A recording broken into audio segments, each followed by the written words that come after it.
अस्सलाम वालेकुम friends, mister engineer YouTube channel में एक दफ़ा फिर से खुश आमदीद। दोस्तों, आज की इस वीडियो में हम अनबॉक्सिंग करने वाले हैं इनवर्क्स के VM3 3.2 किलोवाट सोलर इन्वर्टर की।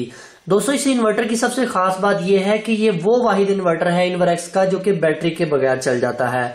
अगर आप इस इन्वर्टर के साथ बैटरी नहीं अटैच करना चाहते, आप चाहते हैं कि यार मैं बैटरी के बगैर अपना सिस्टम चलाऊं, तो ये इन्वर्टर सबसे बेस्ट इन्वर्टर है। तो दोस्तों, सबसे पहले हम इस इन्वर्टर को खोल लेते हैं और खोलकर इसकी ओवरऑल लुक को देख लेते हैं और फिर बात करते हैं इसकी सभी खुसूसियात की कि इसके अंदर कौन कौन सी नए फीचर्स को ऐड किया गया है। यहाँ पर दोस्तों इस इन्वर्टर के बॉक्स में आपको वही सारी चीजें देखने को मिलेंगी, सॉफ्टवेयर की CD, warranty card, user manual और ये एक डाटा केबल। वेल जी दोस्तों, अभी सबसे पहले बात कर लेते हैं इस इन्वर्टर की प्राइस की। इस इन्वर्टर की जो प्राइस है वो 54,500 रुपए है। अब ये जो प्राइस है ये हमारे सिटी की प्राइस है, हमारे सिटी में इसकी प्राइस इतनी चल रही है। आपके सिटी में इसकी प्राइस 1,000 ऊपर या 1,000 रुपया नीचे भी हो सकती है जी। तो दोस्तों, ये है हमारा प्यारा सा इनवर्क्स का VM3 3.2 किलोवाट का सोलर इन्वर्टर। ये एक MPPT based charge controller inverter है। अगर बात करें इसकी ओवरऑल लुक की, तो यहाँ पर सबसे पहले इसके डिस्प्ले के ऊपर 6 बटन्स दिए गए हैं। 7वां बटन इसकी पावर का है। बाकी ये वही सेम फीचर्स हैं जो कि ऑन ऑफ करने के लिए या किसी भी फंक्शन को चेंज करने के लिए। इसके अलावा अगर नीचे की बात की जाए तो यहाँ पर आप लोगों को AC input, AC output, breaker, grounding, 2 fan और बैटरी के पॉइंट और यहाँ पर PV इनपुट की ऑप्शन यहाँ पर देखने को मिलती है। दोस्तों, अगर बात करें इसके डिस्प्ले की, तो इसके LCD डिस्प्ले को आप रिमूव करके कहीं पर भी इंस्टॉल कर सकते हैं। मेरे कहने का मतलब ये है कि अगर आपने अपना इन्वर्टर सेकंड फ्लोर के ऊपर इंस्टॉल किया और आप इसको ग्राउंड फ्लोर के ऊपर मॉनिटर करना चाहते हैं कि ऊपर इन्वर्टर के ऊपर क्या चल रहा है, तो आप इस इन्वर्टर की LCD को रिमूव करेंगे और लैन केबल के थ्रू कनेक्ट करके आप इसका सारा डाटा अपने ग्राउंड फ्लोर से भी चेक कर सकेंगे। यहाँ पर आप लोगों को इसकी कैपेसिटी नजर आएगी कि 3200 VA मतलब 3200 वाट तक आप इससे लोड ले सकते हैं। कलर रेड एंड ब्लैक है, पावर फैक्टर 1 है, ऑपरेटिंग टेम्परेचर यहाँ पर दिया गया मेड इन ताइवान है। सोलर इनपुट मोड की बात करें तो 24 वोल्ट मतलब के 2 बैटरी के ऊपर चलने वाला ये इन्वर्टर है। इसके अलावा AC आउटपुट है। सोलर चार्जर मोड की यहाँ पर रेटिंग दी गई है कि रेटेड पावर आप इसके साथ 4000 वाट तक का सोलर पैनल इंस्टॉल कर सकते हैं।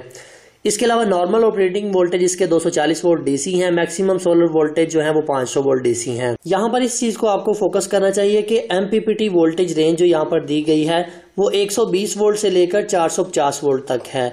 इसके कहने का मतलब यह है कि जब आप अपने सोलर पैनल को सीरीज के अंदर लगाएंगे, जब तक वोल्टेज 120 तक नहीं चले जाएंगे तब तक ये इन्वर्टर अपने MPPT मोड के ऊपर शिफ्ट नहीं होगा। अभी दोस्तों यहाँ पर बात कर लेते हैं कि इस इन्वर्टर के क्या क्या फायदे हैं और क्या नुकसान है और इसमें कौन कौन सी चीजों की कमी मुझे नजर आई है। इसमें सबसे बड़ा फायदा यह है कि एक MPPT बेस्ड चार्ज कंट्रोलर है, जिसका हमें सबसे बड़ा फायदा ये होने वाला है कि हमारे सोलर से ये मैक्सिमम जो पावर है उसको नीचे लेके आएगा।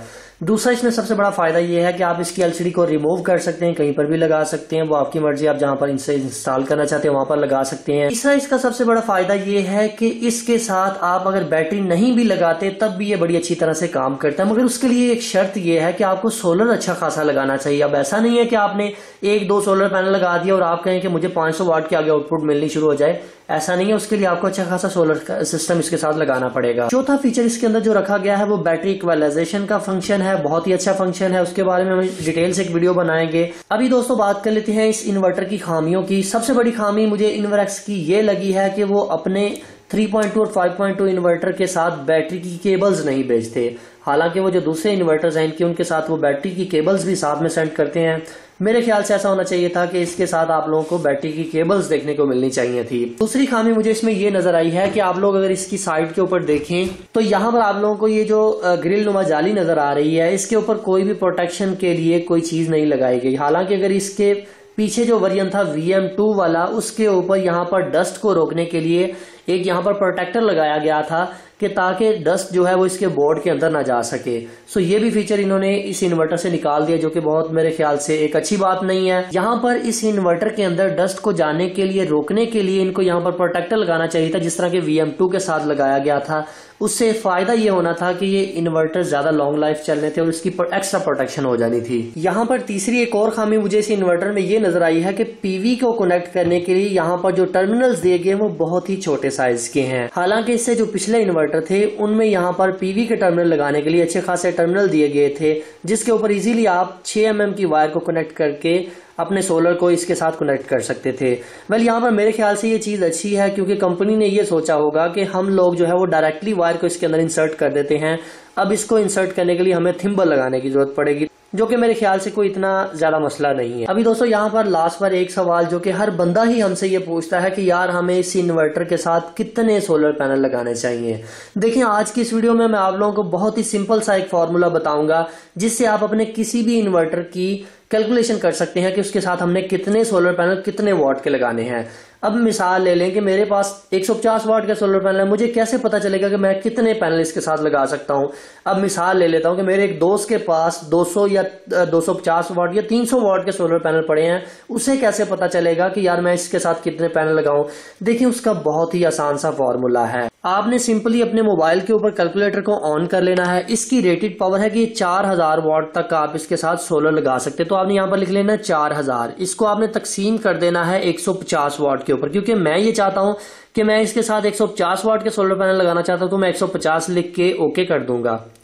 यहां पर ये हमें बता रहा है कि आप तकरीबन 26 सोलर पैनल इसके साथ कनेक्ट कर सकते हैं।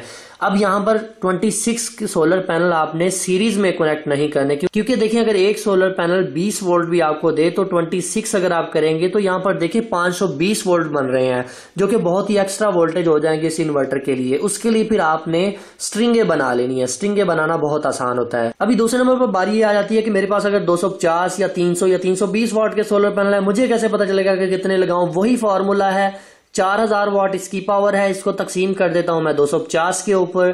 तो ये जनाब हमें बता रहे हैं कि आप 16 सोलर पैनल इसके साथ 250 वाट के लगा सकते हैं।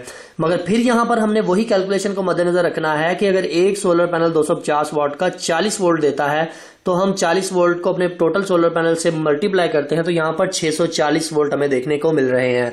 सो इस मामले में भी हम 2 स्ट्रिंगे बना लेंगे ताकि हमारा चार्ज कंट्रोलर खराब ना हो। सेम यही फॉर्मूला आप 320 वाट के सोलर पैनल के साथ भी लगा सकते हैं। बहुत ही आसान है, कोई भी किसी किस्म का इन्वर्टर हो आप उसको इस तरीके से कैलकुलेट कर सकते। सो फाइनली दोस्तों आज की ये अनबॉक्सिंग वीडियो यहीं तक थी। अगर मैं अपनी बात करूं पर्सनली मुझे ये इन्वर्टर बहुत ही अच्छा लगा है और मैं इसी इन्वर्टर को अपने घर में भी इंस्टॉल करने वाला हूं। खामियों से ज्यादा इस इन्वर्टर की खूबियां मुझे नजर आई है, इसलिए मैंने इस इन्वर्टर को चूज किया है। इस इन्वर्टर की मुकम्मल इंस्टॉलेशन की वीडियो आपके सामने बहुत जल्द आने वाली है, क्योंकि मैं इसे पर्सनली अपने घर में इंस्टॉल करने वाला हूं। तो मैं डिटेल के साथ आप लोगों को ये बताऊंगा कि किस तरह से सोलर पैनल्स को हमने लगाया है, किस तरह से बैटरी को कनेक्ट किया है, कितने एम्पेयर का ब्रेकर बैटरी के साथ, कितने एम्पेयर का सोलर के साथ, इनपुट ब्रेकर कौन सा लगाया, आउटपुट ब्रेकर कौन सा लगाया है। सो आप दोस्तों से ये गुजारिश है कि हमारे चैनल को जरूर सब्सक्राइब कर लें और इस वीडियो को जरूर लाइक कर दें। सो उम्मीद करते हैं आप लोगों को आज की वीडियो पसंद आई है। अगर इस वीडियो को लेकर आपके ज़हन में कोई भी किसी किस्म का सवाल है तो आप इस वीडियो के कमेंट सेक्शन में जरूर पूछिएगा। और अगर अभी तक आप लोगों ने वीडियो को लाइक नहीं किया तो यार क्या कर रहे हो, वीडियो को लाइक करो, चैनल को सब्सक्राइब करो ताकि इस तरह की मजीद अच्छी अच्छी वीडियोस आप तक पहुंच सके। तो दोस्तों अपना बहुत सा ख्याल रखिएगा, अपनी दुआओं में याद रखिएगा। अल्लाह हाफिज। पाकिस्तान जिंदाबाद।